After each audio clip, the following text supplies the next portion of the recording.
Ora, porque Jesus vive. Como foi o grande conflito? Como foi modificado o sábado? A profecia declara que o papado havia de cuidar em mudar os tempos e a lei. Daniel capítulo 7, versículo 25. A fim de prover um substituto para a adoração dos ídolos, a adoração de imagens e relíquias foi gradualmente introduzido no culto cristão. O decreto de um concílio geral estabeleceu finalmente esta idolatria. Roma pretendeu eliminar da lei de Deus o segundo mandamento, que proíbe a adoração de imagens, dividindo o 10º mandamento para conservar o número deles. Dirigentes não consagrados da Igreja tripudiaram também sobre o 4º mandamento, pondo de parte o antigo sábado, o dia que Deus abençoara e santificara, em Gênesis capítulo 2, versículo 2 e 3, e em seu lugar exaltaram a festa observada pelos pagãos, como o venerável dia do sol. Nos primeiros séculos, o verdadeiro sábado foi guardado por todos os cristãos, mas Satanás trabalhou a fim de atingir o seu objetivo. O domingo foi transformado em festividade em honra da ressurreição de Cristo. Atos religiosos eram realizados nele. Era, porém, considerado como dia da recreação, sendo o sábado ainda observado como dia santo. Satanás induzira os judeus antes da vinda de Cristo a subcarregarem o sábado com as mais rigorosas imposições, tornando-o um fardo. Agora, tirando vantagem da falsa luz sob a qual ele assim fizera com que fosse considerado, lançou desdém sobre o sábado como sendo uma instituição judaica, enquanto os cristãos geralmente continuavam a observar o domingo como festividade prazenteira. Ele levou-os a fim de mostrarem o seu ódio ao judaísmo, a fazer do sábado um dia de tristeza e pesar. O imperador Constantino promulgou um decreto fazendo do domingo uma festividade pública em todo o Império Romano. O dia do sol era reverenciado pelos seus súbditos pagãos e honrado pelos cristãos. Foi instado a fazer isto pelos bispos da Igreja, inspirados pela sede de poder. Perceberam que se o mesmo dia fosse observado tanto por cristãos como por pagãos, isto resultaria em maior poder e glória para a Igreja. Mas embora muitos cristãos tementes a Deus fossem gradualmente levados a considerar o domingo como possuindo certo grau de santidade, eles continuavam a considerar o verdadeiro sábado como santo ao Senhor e observavam-no em obediência ao 4º mandamento. O arqui-enganador não tinha terminado a sua obra e estava decidido a exercer o poder por intermédio do seu vigário, o orgulhoso pontífice que pretendia ser o representante de Cristo. Vastos concílios foram realizados, aos quais concorriam os dignatários da Igreja de todo o mundo. Em quase todos os concílios, o sábado era rebaixado um pouco mais, enquanto o domingo era exaltado.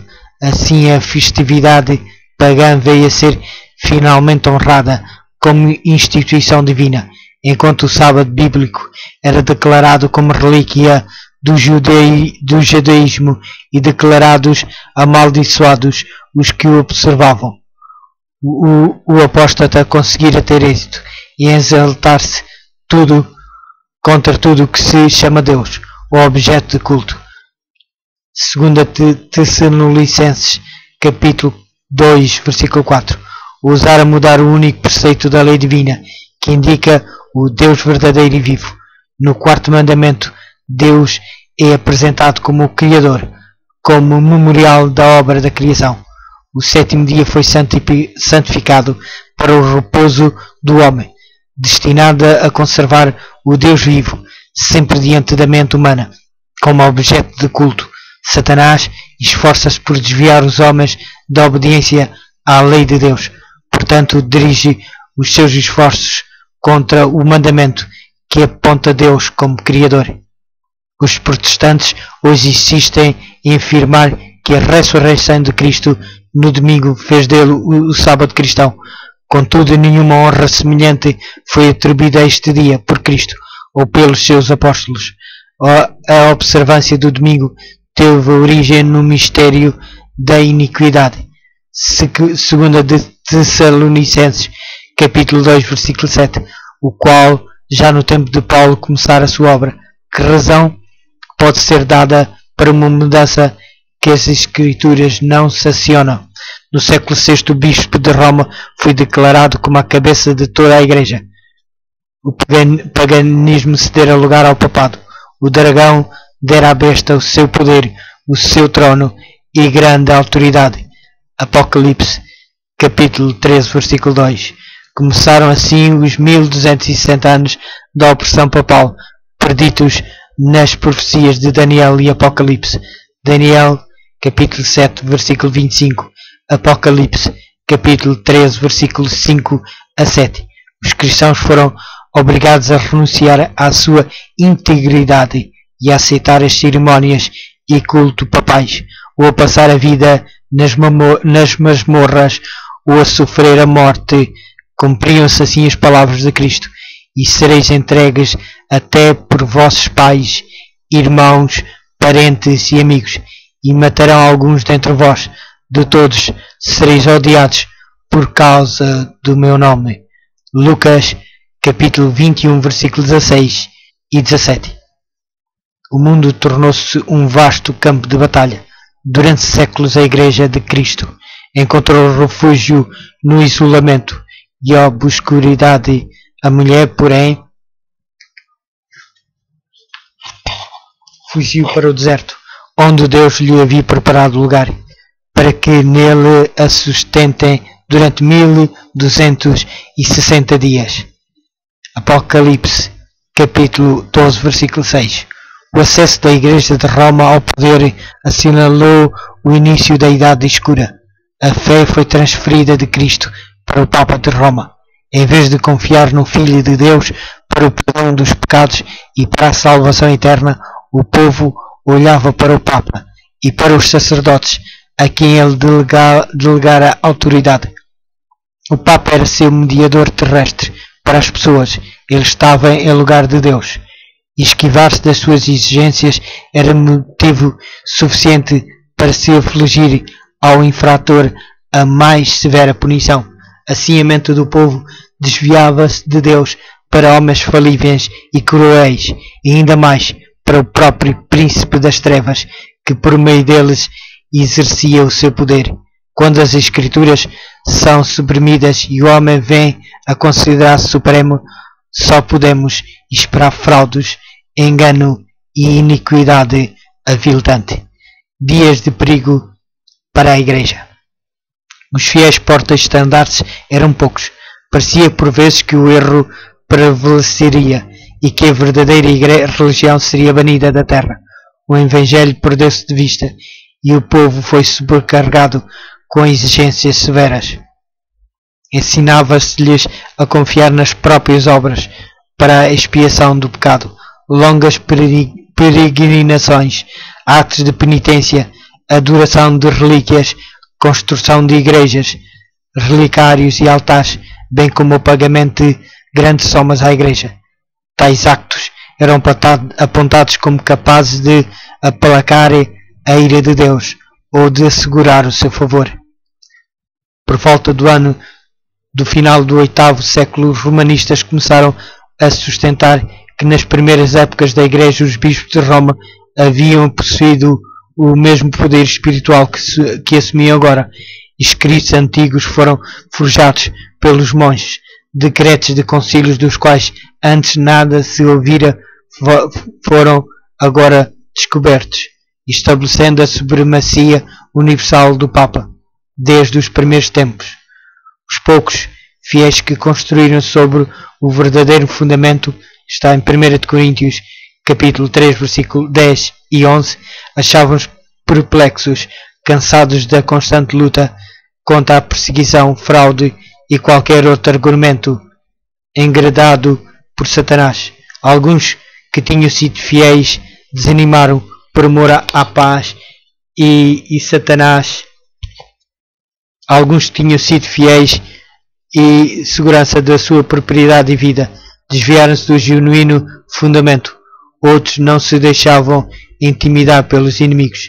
Generalizou-se a adoração de imagens, acendiam-se velas perante imagens e dirigiam-se-lhes orações. Prevaleciam os costumes mais absurdos.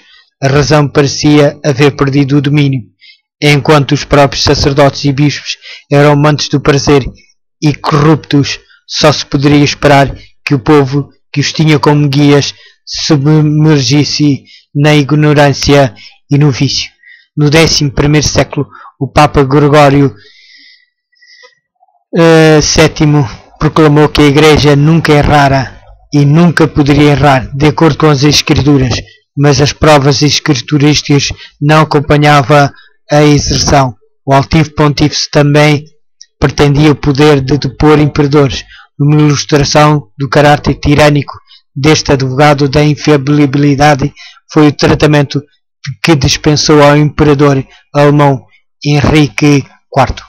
Por ter supostamente desprezado a autoridade papal, este monarca foi excomungado e destornado. Os seus próprios príncipes foram acoroçoados por mandado do Papa na rebelião contra ele. Henrique sentiu necessidade de fazer as pazes com Roma. Em companhia da esposa e de um servo fiel, atravessou os Alpes em pleno inverno, a fim de humilhar-se perante o Papa. Chegando ao castelo do Papa, Gregório foi conduzido a um pátio exterior.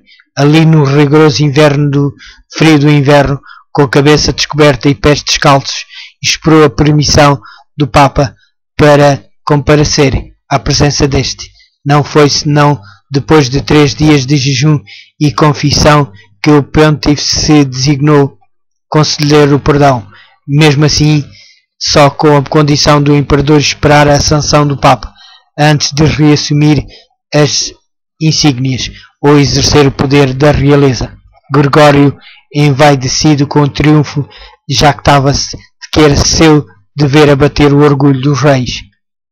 Quão notável é o contraste entre o despótico pontífice e Cristo, que se representa a si mesmo como estando a rogar à porta do coração para ser admitido e poder aí entrar para dar perdão e paz. Ensinou ele aos discípulos: quem quisesse ser o primeiro entre vós, seja vosso servo. Mateus, capítulo 20, versículo 27. Mesmo antes do estabelecimento do papado, os ensinos dos filósofos pagãos haviam exercício e influência na Igreja. Muitos ainda se apegavam aos dogmas da filosofia pagã e encareciam o seu estudo face a outros como meio de estes ampliarem a sua influência entre os pagãos. Erros graves foram sim introduzidos na fé cristã.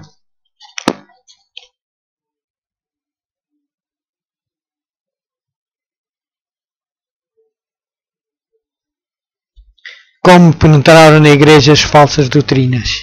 Destacam-se entre outros os erros o da crença na imortalidade natural do homem e a sua consciência na morte. Esta doutrina lançou o fundamento sobre o qual Roma estabeleceu a invocação dos santos e a adoração da Virgem Maria. Disso proveio também a heresia do tormento eterno para os que morrerem impenitentes, a qual logo de início se incorporara à fé papal. Achava-se preparado o caminho para mais uma invenção do paganismo, o purgatório, empregando para amedrontar as multidões supersticiosas. Esta heresia afirmava a existência de um lugar de tormento no qual as almas que não mereceram a condenação eterna deveriam sofrer punição pelos seus pecados e do qual, quando libertas da impureza, seriam admitidas no céu.